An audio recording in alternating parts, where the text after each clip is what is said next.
today we have Miss Nichole Kang, and she is the co-founder of Elementary. And so, Nicole, will you say hello to our guest? Hello. So once again, my name is Nichole Kang. It's great to be here. And yeah, I'm excited. It's early where I am, but that's fine. She's unlike me. She's kind of a quiet person, but that's okay. Um, Nicole, I want to talk to you a little bit, not about elementary right now, but about your background. Where did you go to? Well, we know you went to MIT, but a little bit about your education and what got you involved in doing STEM education. Yeah, so my background is a bit special. So I went to MIT, but I don't fit the normal profile of an MIT student. So for one, I'm a first generation college student. Both of my parents didn't go to college, Mm-hmm. and they both are immigrants into the U.S., so they didn't speak English very much. And so, coming from that background, I didn't have much exposure to STEM or even to anyone related to STEM aside from my, family physician. And that was pretty much it. What really changed my life, I think, was one summer program that I attended called MITES. And MITES stands for Minority Introduction to Technology and Engineering Sciences. And it's a summer program at MIT. And if you're a high school, student, or any high school students that are, rather good with their grades, superb, a minority, or coming from a difficult background, then you should definitely check it out. It's a completely free program. And I really just entered this program because I didn't want to stay at home anymore, because if I stayed at home, then my mom would make me work. And I was like, no, I don't want to do that. I'd rather study. It's easier. So I was on the internet searching free summer programs, and that's what came up.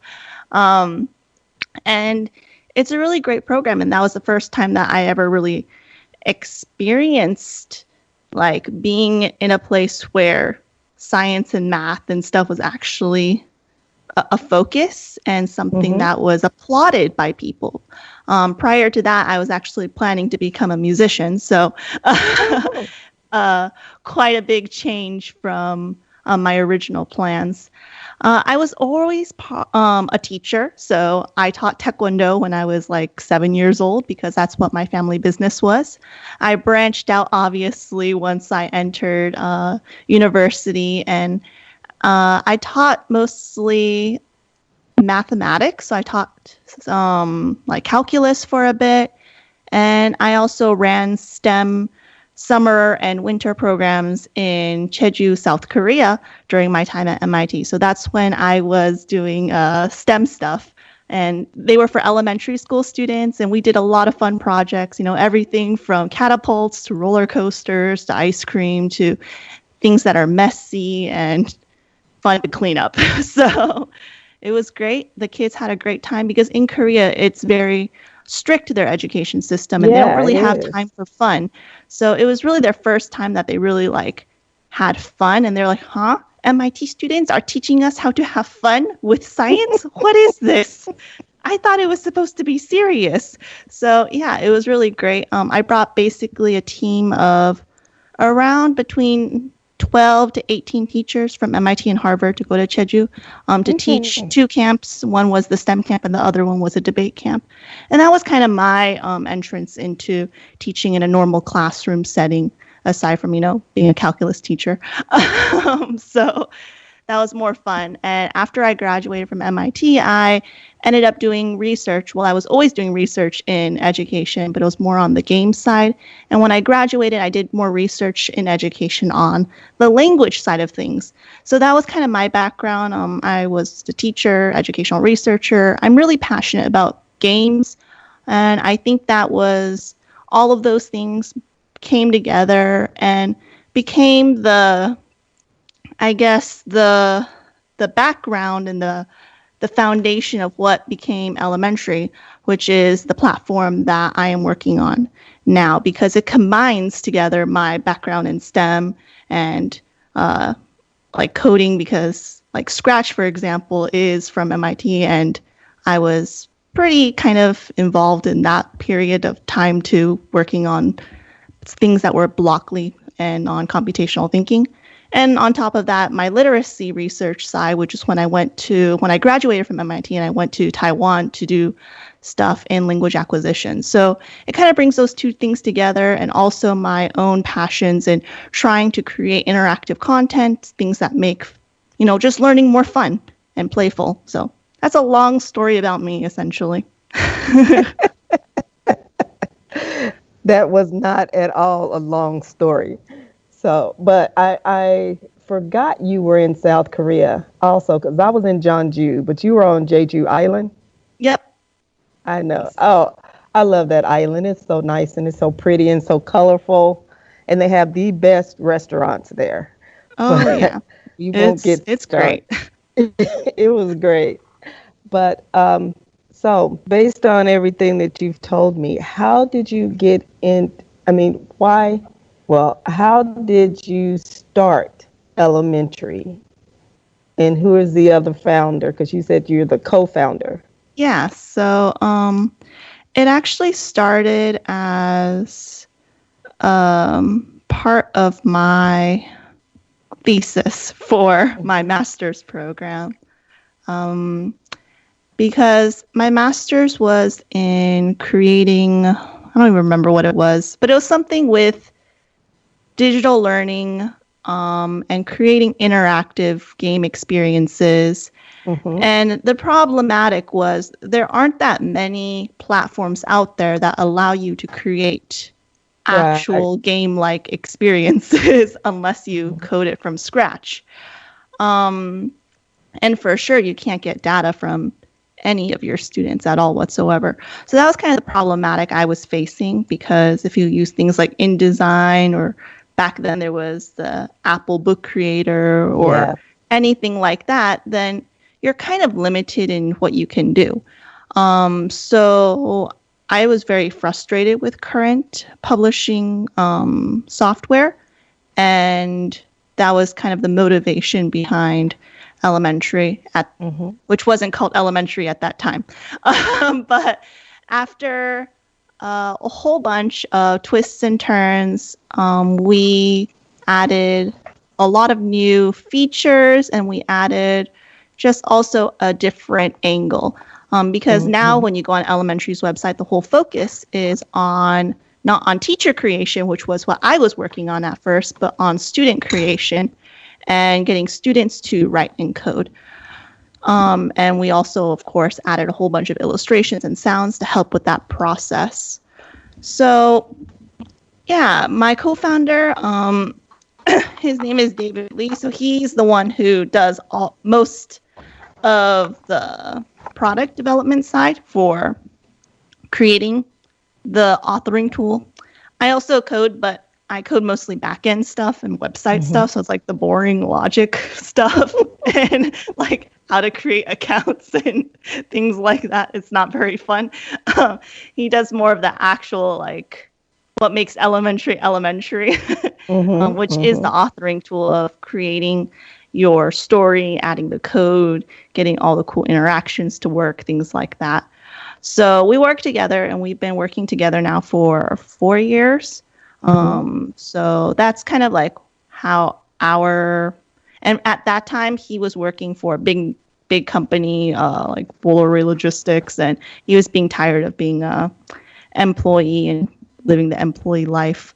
So I ended up quitting my master's, and he quit his job, and we started elementary that way. So let me tell you something. I am thoroughly excited about this program because my students and I are going to start working with it next week. So I'm spending this week getting my classrooms set up and trying to outline what I want to do. That's why I was so happy when I had the conversation with you the other night. As an educator, what can where do I start? Where should I start? What can I do? Mm-hmm. Because I'm seventh grade. And I remember when we talked a while back, you were telling me what elementary kids were doing with this. And I'm Yeah. like, wait. I got middle school kids. Where do we start? And I think my students need to start, you know, somewhere at the beginning, and Mm-hmm. then it shouldn't take them long to work up because my kids are excited about Mm-hmm. using this product. I've showed it to them, and they're like, today I told them, I said, I'm talking to her on the show, so if you want to listen to the show, this is where you have to listen. So I don't know how many of them are listening today, but hopefully some of them are, and I'm totally and thoroughly excited because we're going to be one of the few schools in existence that are going to be using this product this semester. But what do you have to tell teachers or anyone who is working with students, because it's not just for teachers, about the product, where to start, what it can do? Yeah. So I always tell people who want to use elementary that elementary is a tool. So that means it can be used in almost any subject area and almost in any grade level. We've had teachers use elementary, even at kindergarten, even though that wasn't really my idea of the target audience when I was creating elementary, but it's been used in kindergarten by kindergarten teachers. And it's just the way that it's applied that is different. So, Mm-hmm. for example, if you are a kindergarten teacher, preschool teacher, your kids can't read yet, they can't write yet. Basically, you're going to use elementary as a presentation tool. So the teacher's going to create stories, and it works just like PowerPoint. You put on the images as drag and drop, add your text. The coding is completely optional. I always tell Mm-hmm. teachers who are always scared, oh, I don't know how to code. I'm like, it's okay. 99% of the teachers who use this or people who use this don't know how to code anything. Like it's assumed that you don't know how to code. Mm-hmm. Mm-hmm. And the really fun part is if you're a teacher starting, I believe, second grade is a really great time where you can actually introduce your students to write their own digital stories and even to code. So reading is the only requirement to coding on elementary. Mm-hmm. And coding is just dragging blocks together and connecting them essentially. So the real purpose of elementary is to teach computational thinking skills, which is just a fancy way of saying building, analytical thinking and logical thinking, and being able to really specify using code what you want to do. So if you know what you want to do in words and can communicate that, then you can do that using the code blocks on elementary. And I think students can independently start writing and coding projects probably at around, third, fourth grade level. And once again, Mm-hmm. like teachers, just relax. The only thing you need to worry about is what your students are going to write. What do you Mm-hmm. want your students to communicate?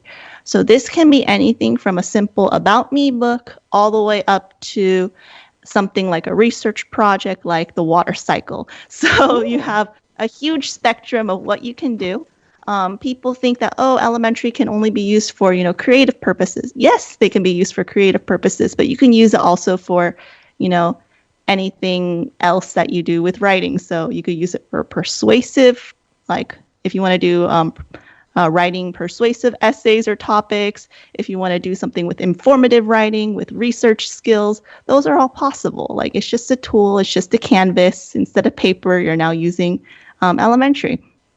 Mm-hmm. And the really great thing is when you start getting, I believe, to fifth grade, then, or if your students already have experience with coding, you can start really taking digital storytelling to kind of a new level because of coding.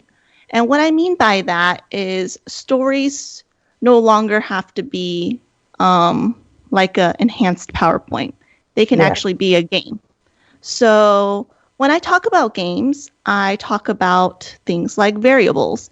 And variables are just containers that store information. That's the definition of a variable. And we use it in math. But for example, in a game, you might want to store things like what's the reader's name, or maybe what's the reader's score, or maybe did the reader pick up the key on page 2, things like that. And you can create really, really interesting storytelling experiences that are completely outside the realm of possibility that you can do in PowerPoint or in design or in whatever. You have to use coding. And like prior to elementary, you would have to code everything from scratch, and it's just painful and horrific. And I didn't do it, so I don't think any of you will do it. So, but with elementary, anyone can do it, and you can also remix things. So that means a remix just basically takes any story and turns it into a template that they can modify and edit and just basically change up. And that basically speeds up the creation process so much. So those are all kind of ideas that you can use elementary for. We've had even higher education use elementary for their digital storytelling courses on like new ways to tell storytelling. So it's really up to the teacher how and what you expect from your students. And I always just say, like, as long as you keep your expectations of like, oh, I want you to produce, and communicate this sort of content. Elementary is just the avenue which students are given much more freedom in expressing themselves, because you have text, you have images, you have sound, and you have code. And you have everything in between. So all the different formats you could do. You could write an essay, you can write a comic, you can write a game. Everything in between is possible. And really it just allows students the freedom to kind of do whatever they want to do. So that's the long answer. I wanted to put something short, but once again, I got long-winded, and now I need to drink water. That's okay. Ladies and gentlemen, if you are just joining us, I am interviewing Nichole Kang. She is up at 2 o'clock in the morning to be here with us from France. She is the co-founder of Elementary, which is a program that I am going to use here at my middle school in Hawaii and hopefully do wonderful things with my students with. And before we start again, I want her to tell you, how will somebody locate Elementary online? Yeah, so Elementary's website is elementary.io. And elementary is spelled with an I at the end instead of a Y at the end. So like elementary school, but with an I. We actually based it off of the Latin root. So elementary, Latin-wise. So make it a little fancier with an I. And so, yeah, you can find more information about elementary for educators, our coding clubs, additional resources like pre-made lesson plans that you can assign to your classroom, and more at that website. And you can also, just find me on that website as well. So if you use the contact form, it goes to me, essentially. So. And trust me, I've used her contact form, and she contacted me back. So that's why we're getting to use it this year. But Nichole, I want to ask a few questions. We've talked a little bit about the, how teachers would use it, but I want to talk about the platform itself. You have a lot on the platform that people can use. You have backgrounds and images and music and animations, and I could go on and on and on, but I'm going to shut up and let you talk. So can you tell us a little bit about some of the things that are on that platform on the front end, because I'm going to talk about the back end in a minute. Oh, did I lose you? Nichole?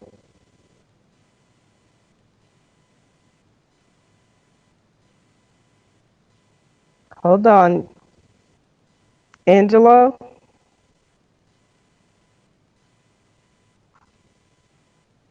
Yes. Okay. Hey, Dr. Payton, I am here. It looks like Yeah. we've looks like it's frozen on Oh, okay. Nicole's end. If you'd like to, we can take a quick break. I'll play some music and we can go ahead and try to get her reconnected. Black. I'm Okay. here. Oh, there we Oh, go. okay. Sorry, I Yeah, but lost power and then oh, disappeared. all right. Can we reconnect because you're frozen on my screen? Angelo's going to play a little music, and we're going to be right back, ladies and gentlemen. Okay, Angela. Uh-oh. Okay, I don't know what happened, but you're back. I'm So back. we're Sorry, not everyone. going to worry about it. Angelo didn't stop us. He didn't Yes, break ma'am. us We off. are still going. She kicked back up, so we're good to go. I'm Perfect. excited. So let Technology. me go back to my prior comment. We've talked about what teachers can do, but I want to talk about the front end just a little bit. You have images and backgrounds and musics and animation that people can use to create their elementary projects. Can you talk about those just a little bit? Yeah, so we have about 13,000 illustrations and sounds by Ooh. professional artists around the world right now. Um, we try to continue to add to that, and our artists are absolutely amazing because they contribute their work for use for elementary and educational purposes, basically for free. And our artists include people like Len Smith, who is the creator of Toontown and Who Framed Roger Rabbit, which is really Wow. amazing. Yeah. So he's worked for Hanna-Barbera, Disney, uh, the works essentially. And whenever I bring him up, I'm like, yeah, he has more years of experience than I have like years in my life. It's pretty like I literally grew up on the movies that he's worked on.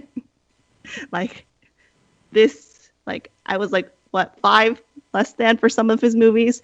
Anyway, so it's pretty great. He's really amazing, and if we need any illustrations, I just need to ask him, and then he puts them up, and I'm like, wow, amazing.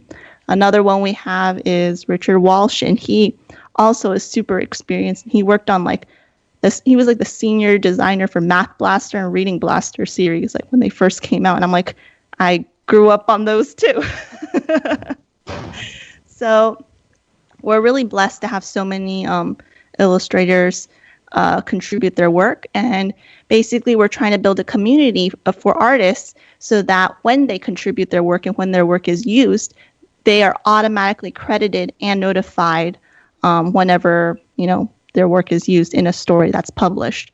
So we have that sort of ecosystem going in, and we hope to then profit share with all of our independent artists so that way they can, actually get something for the work that they do. I just had a teacher walk in to drop off craft sticks for me for a bridge project. So that's why if anybody was wondering why I was putting my mask on, that was it. But I mean, you have some amazing people that you're working with. And this is what I like about this project or this program. When you're doing projects, you don't have to go out and hunt for things. Everything that you need or everything that you may want to use is right there. I mean, I personally have gotten in the weeds by just looking and looking and looking at different honestly, just looking at different things. Ooh, I could use this. Ooh, I could use that. Because I don't know if you've ever looked at where I've started. You've probably said, why won't Mary ever finish anything? Because I keep looking. I keep looking. And because I know I started a little space thing. So, yeah. But I love that what I love about the backgrounds, like the background that I'm using is a space background. And you have a few variations of that, and it's not like only one space background. You have a variety of variations, and I really love that. And then your cast of characters, I mean, the artwork is just phenomenal. And then the music. Who are some of your music contributors? Yeah, so we have a lot of contributors that are actually Japanese, and that's because Oh, they they have they're very big on Creative Commons. mm-hmm. And also a lot of the work that we do is very similar to a genre of video games called visual novels. So Oh, we have a lot of contributors that have worked in the visual novel game industry, for example. So we just they contribute their work. We have one who's actually a very young German composer, and oh. he has been working on visual novel games, and he has contributed some of his music and sound effects as well. So that's why they're very dramatic because they're part of very dramatic visual novel games, which are generally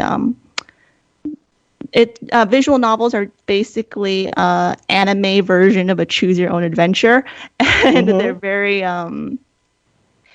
they're usually set in like fantasy or maybe school life sort of dramas where your choice will affect the ending essentially. So yeah, that's why we have a lot of like fantasy characters and things like that. Mm-hmm. Mm-hmm. Because I'm listening to the music and some of it builds. It's kind of like watching an episode of Star Wars. Yeah, But yeah. I'm like, dang, where'd she get this music?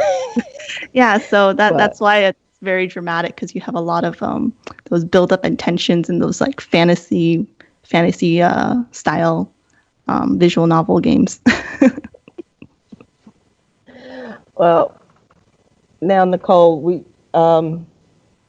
the animations that you have on your program, Mhm. how do some of those work? I know some of it is just objects moving in and us moving objects, but you do have some animations.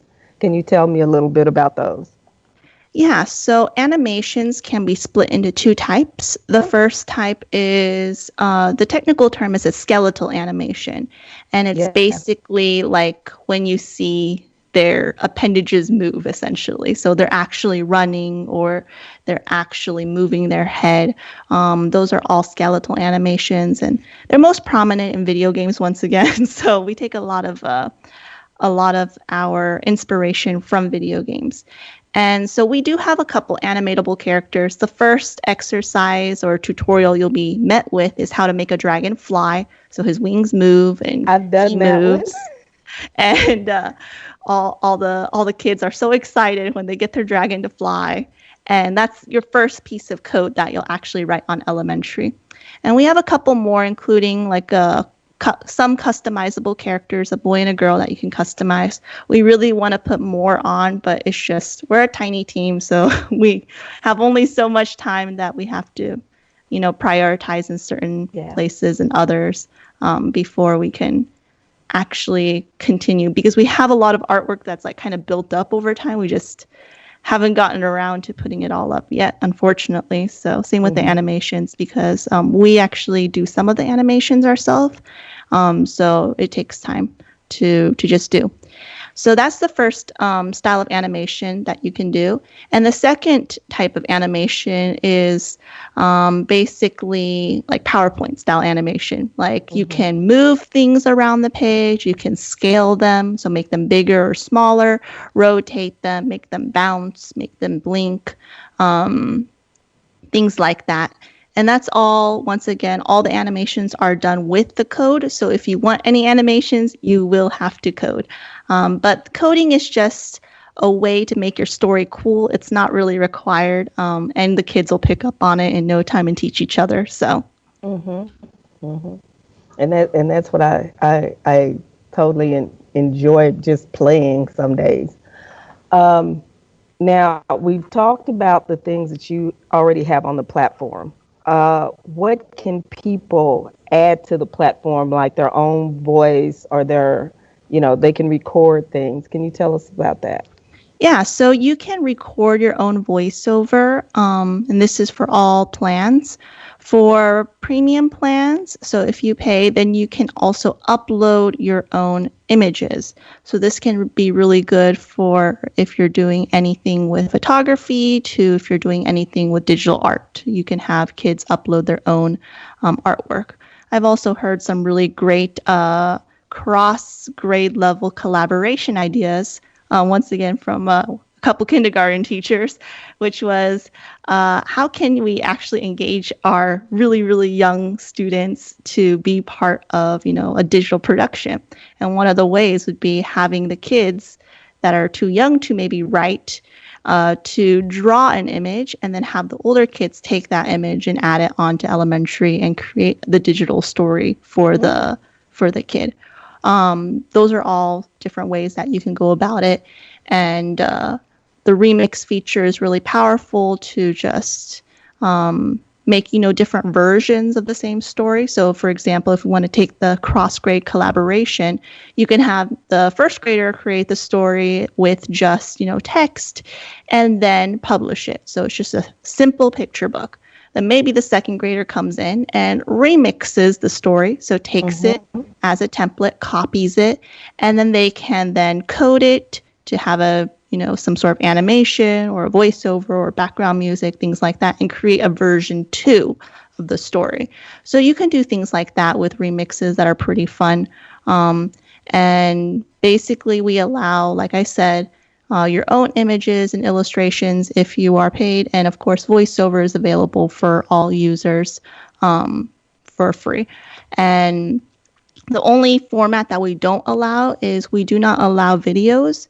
And that's just more like a conscious decision because we want stories on elementary to be about stories and not really be about videos, because unfortunately if we do put videos, then oftentimes we'll have videos of kids talking, and we really don't want faces at all on our platform. That's one thing that we're really pushing for, is we want to be a storytelling platform that's communicating and not really about this is like my face and about me and this is what I look like. I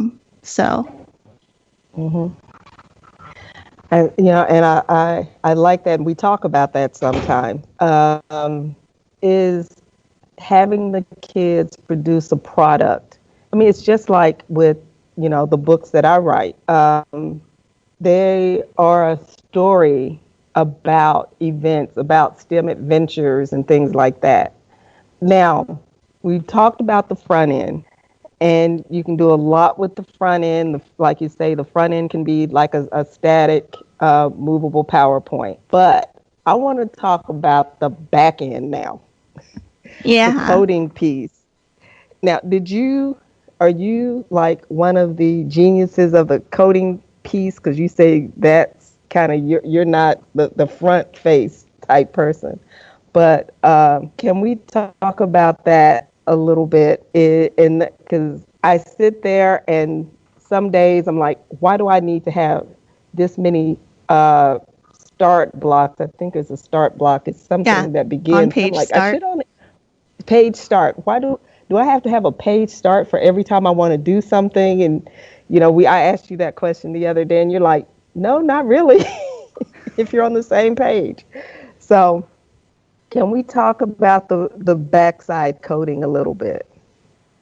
Yeah, so it's really hard to describe it to people because it's not something that most people, even if you are familiar with coding, have seen.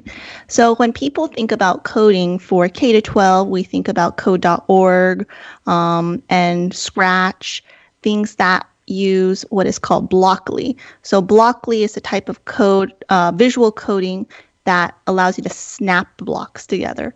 So our visual coding is different. It allows you to connect blocks together, not snap them together. And you should think of it as like a flow chart, and you connect the blocks like a flow chart. And a flow chart is really one of the big centerpieces of how we design the coding environment. So we didn't create this out of thin air. We're not geniuses. There are visual coding environments in the real world that look similar or that we look similar to. And the primary one that I always bring up is Unreal Engine. So when people think of visual coding, they have a misconception that visual coding is just for babies. Real coding is JavaScript and Python. Only kids play with blocks. Real coders don't play with blocks. You know, they have this misconception behind it. And I just want to correct this a bit by saying that visual coding is used in the real world in professional software. So, and it's used not just for coding purposes, like what we traditionally think as coding. So the first one I want to bring up is Unreal Engine. And I bring up Unreal Engine because kids nowadays are like crazy about Fortnite.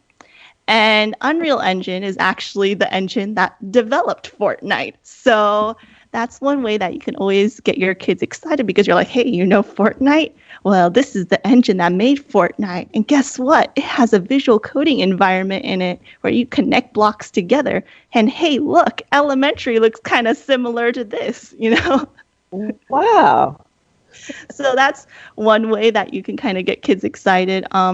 Because I've talked to a couple different computer science teachers, and there's a fatigue when kids are introduced to coding at a young age. And especially if they go through the code.org, courses.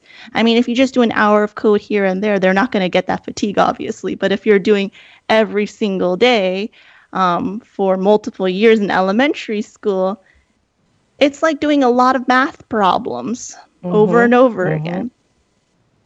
So to get them to have that spark again when they get to be in 5th grade after going through 3 years of code.org, that's kind of the challenge that a lot of computer science teachers face, and how to make coding a little bit more creative than just what's the right answer to this problem, which is unfortunately how a lot of coding curriculum is structured, because it's easier to assess that way.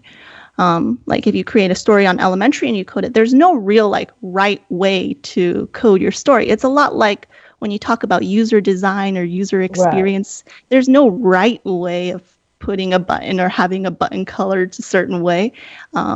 If you ask different people, they'll have different opinions about it. So it's much harder to assess creative coding than it is to assess a problem. Such as, how do I get my robot through a maze, for example? That would be a problem with one solution. So I don't even remember where I was going with this. Oh, yes. So visual coding is used in the real world. You have Unreal Engine. And then I also bring up Massive Software because I never heard about this before, but I was watching something. And they were talking about how Game of Thrones and Lord of the Rings, their huge battle scenes were made. You have thousands of people in a battle scene. Obviously, there's not thousands of people that are being filmed. It's all through computer animation.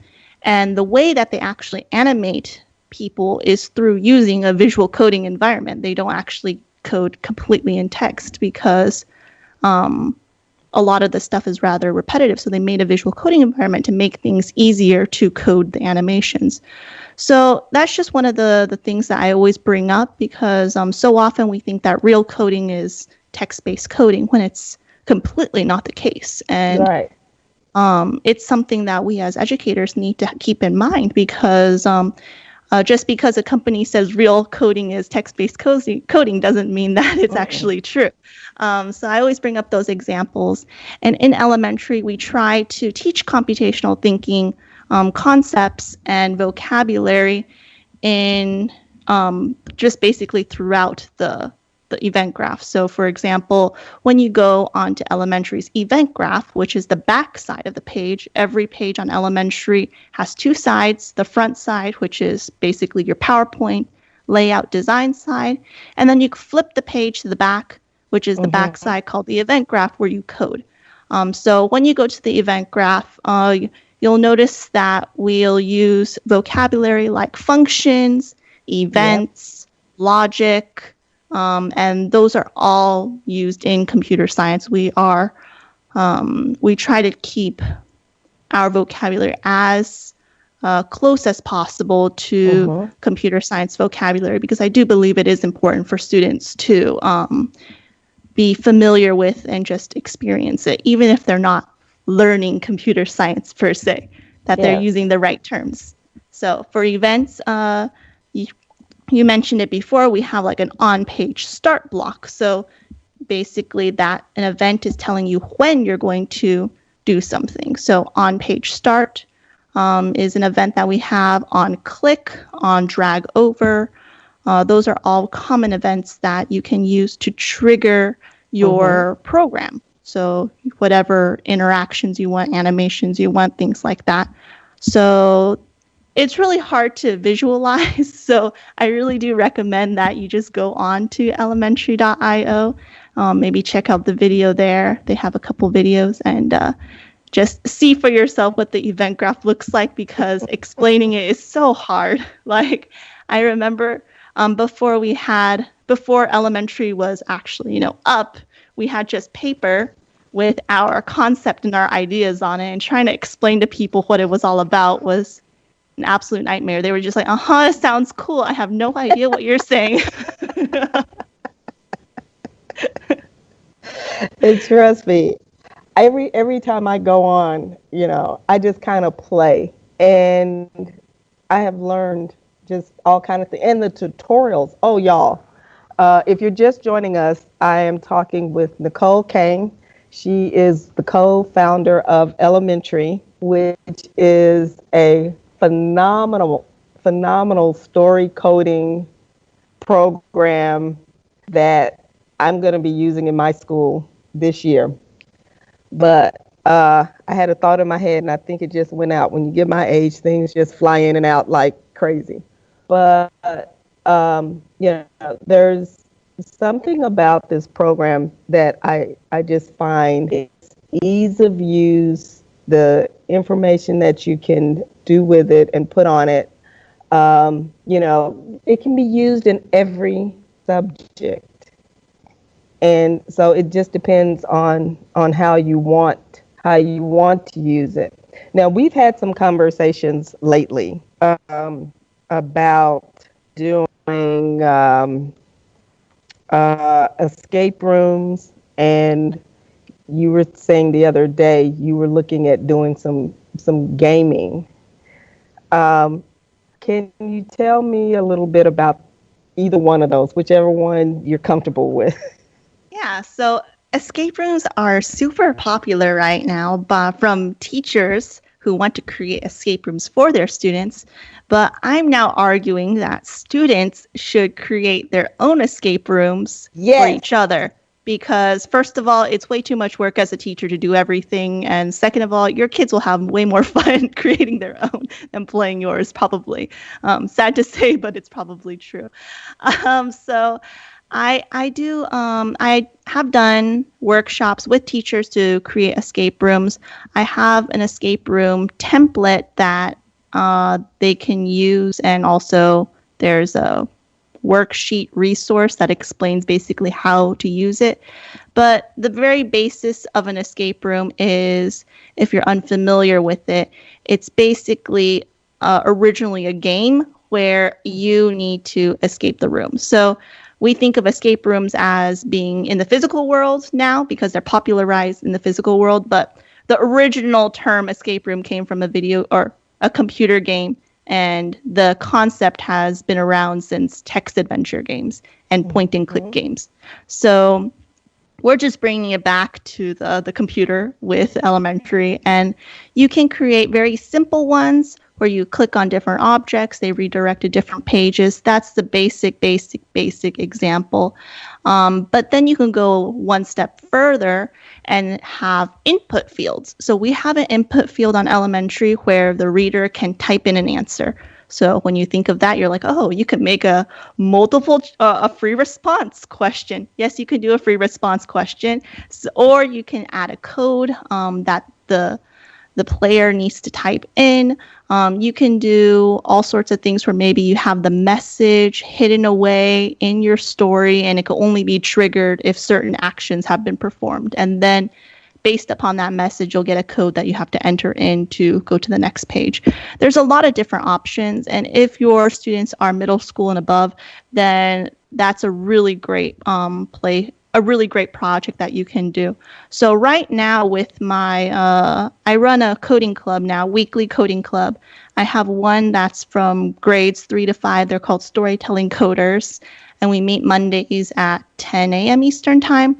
And then I have a 5th grade and up one, which is called the Narrative Game Design Club. So this month we're actually working on escape rooms, and we're creating one together and learning about all the different variable types. So I talked about variables before, but in computer programming, we have types for the variables. On elementary, there's only 3, so we keep it a little bit simple. We have a number type, we have a text type, and we have a Boolean type.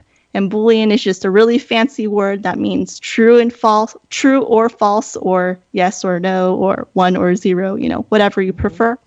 So we have these different types that allow you to make really interesting games. So like, for example, with a text variable, that's what you would use if you want to compare, a user input to maybe a value that you have, like your answer, for example. So if the reader responds with an answer that is equal to your answer, then do this. Otherwise, do something else.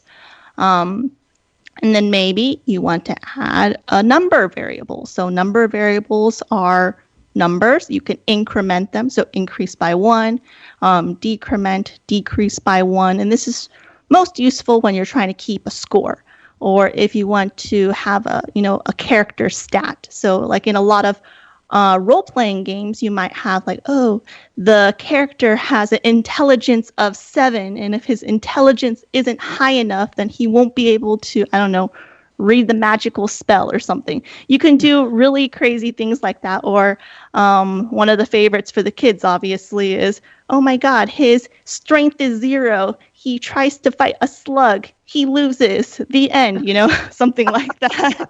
So. And we have a random number generator, so you could do a lot of fun things with the random number generator and say, like, when you start your story, you have a random number for all of your stats, and then depending upon your choices, your stats can increase or decrease, or you can have different things like that. So those are just some applications. And then the final one for Boolean variables, this is really important if you want to, trigger a certain action based upon another action. So the example I always give is maybe on page 2, you find a key.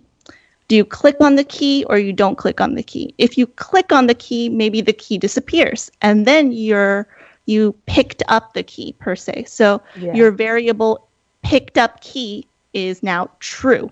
And if picked up key is true, then maybe on page 8, it matters that you picked up the key. And if you picked up the key, then, you can open up the treasure chest and you can, get 100 gold, or you can move to the next page, or you can go to a secret passageway. There's a lot of different options you can do. And it's really challenges students' writing skills, I think, because first of all, whenever you create a game, the amount of writing, like just pure writing that a student needs to do, or anyone needs to do, is just magnified by so much more. Just think of a simple choose your own adventure game that has 2 endings. All of a sudden your writing is like multiplied by 2. My kids are starting storyboarding this week. So hopefully they can take some of the things that they do and move into next week when we start elementary. But we have a couple of minutes left. And for you, those of you who are just joining us, I have Nichole Kang. She is the co-founder of Elementary, and you can find them at Elementary, spelt with an I instead of a Y, .io. Is that right? Yeah. Yep. And you have several plans that are available to teachers or to individuals. Can you give us a quick rundown of that before we go? Yeah, so elementary is free to use and get started with. You can create an account for free. You can also create a classroom for free with up to 35 student accounts. You have limited features in the free tier. So mostly you have limited illustrations and sounds. And also as a teacher, you have limited features for the classroom. So some of our premium features include, access to student analytics. You can see how long your students spend writing, how long they spend coding, the number of characters they've written. You can also access the integrated feedback system. So that means you as a teacher can go into student stories and then give feedback on student stories page by page. Those are just some examples of our premium features. And basically, in order to upgrade your 35 students, so if you only have 35 students, you're like an elementary school student, you just want to run it with your class, then it's $8 per month billed yearly, or if you want to pay month by month, it's $10 per month. And then if you have more than 35 students, but less than 150, then we have an Educator Plus plan, and that's basically $25 per month billed yearly, so $300, or $29 per month billed monthly. So if you just want to run it for a summer camp, you can do so. It's pretty flexible that way.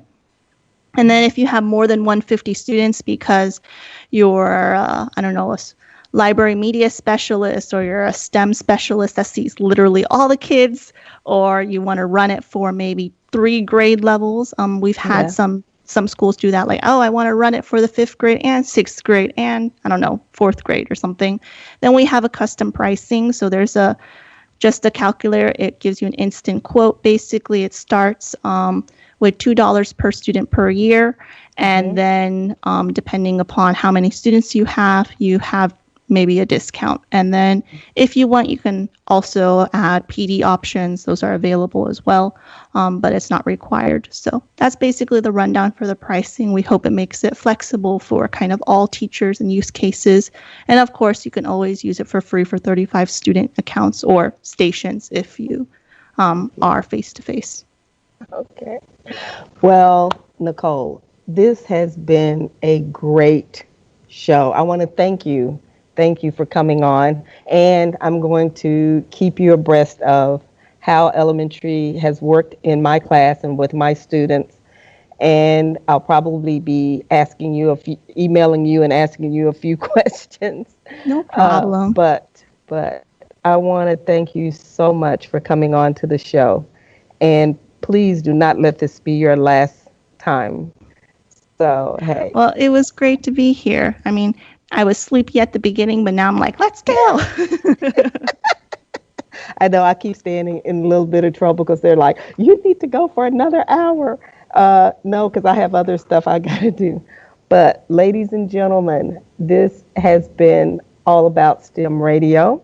Our guest today was Nichole Kang. She is the co-founder of Elementary. She is still awake. It's probably 3 o'clock in the morning where she is in France, but we are so happy to have her today. And don't forget, next week I'll have another marvelous show and another marvelous guest here on All About STEM Radio on Fishbowl Radio Network. So thank y'all, and bye-bye.